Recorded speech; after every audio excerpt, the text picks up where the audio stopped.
Welcome to video clip 3. This is our third clip in our series of basics of Google Docs. This video will address the concept of sharing Google Docs. The last time we were together, we opened a Google Doc. We created one called Best District Ever. Let's say that we're going to use that document and we're going to share it with some individuals.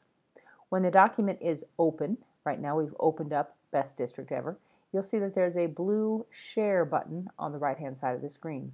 You're going to select that button and it's going to open up a box about the sharing situation. It's very, very important when you begin to share a document that you are very clear on two very important concepts. The first is visibility. Who do you want to have access to your document? And the second is what Google Docs refers to as access. What do you want them to be able to do with the document? The document that we just opened, Best District Ever, right now is listed as a private document. It is only available to the people listed below. Who's listed below? Well, here I am. I am the owner of the document. And for a practice round, I submitted this document to Kevin Smith, my assistant principal. You'll notice over on the right it says that he can edit the document. So this is set up right now that this document can be seen by two people and it can be edited technically by two people, the owner and somebody else who is sharing that document with the owner. But not all documents in Google Docs are very private. Some documents have a more global interest. Some documents might need to be posted to the web for feedback or for collaborative purposes or for just information. So let's say I don't want this to be a private, tiny document. I'm going to share this more globally.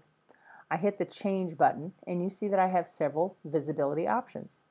If I select Public on the web, that means that anybody out there searching for this document can find it. They don't even need to have the link. They can just find it and open it. And right now, the access at the bottom says that no sign-in is required for this.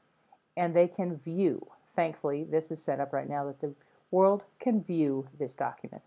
But if I wanted to change it, if I wanted to say, hey, giant world, I want you to edit this document, I could make that choice.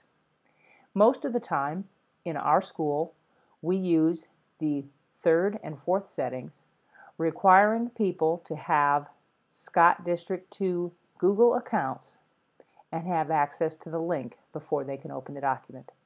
This helps us with privacy purposes. For example, I might use this if I am going to put out sensitive information, like I want 10 teachers that have a certain group of students with IEP accommodations. I might want to share a list of those accommodations with them.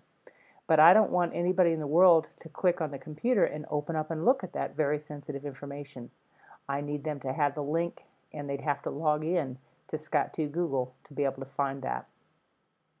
Also, I might have things where I want to do some collaboration. I might have a committee working on something. I still might say I want this to be at Scott District 2, but instead of viewing only, I might say the 12 people that are on my list, the 12 people that get this link, can edit. So just know that whatever you select for visibility at the top, you also make a selection for access. What do you want them to do with the document?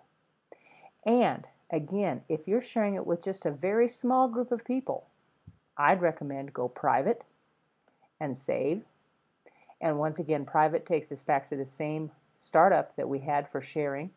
And if I want to share this with one more person, let's say I want to share this with Dr. Slayton, I can start typing in his email address. It self-populates.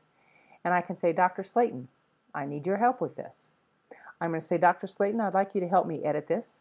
And before I send him the email with this document, I might add a message. This is a sample for a Google Doc presentation. You are now famous. Ignore this message. Thanks. And toward the bottom here, I can say, do I want to send myself a copy of what I'm sending the people I add? Or do I want to just send it to them? So right now I have a document that is private. It's only seen by myself, Kevin Smith, and now I'm adding Mark Slayton. If I wanted to continue to add a few names, I could do that here. And when I send them the message, the document, the access to it, I want to say some information, I send a message as well. Share and save. Boom, I have done that, and I'm done. So again, if a document is open, hit the blue share button and make your very careful decisions about visibility and access. Thanks.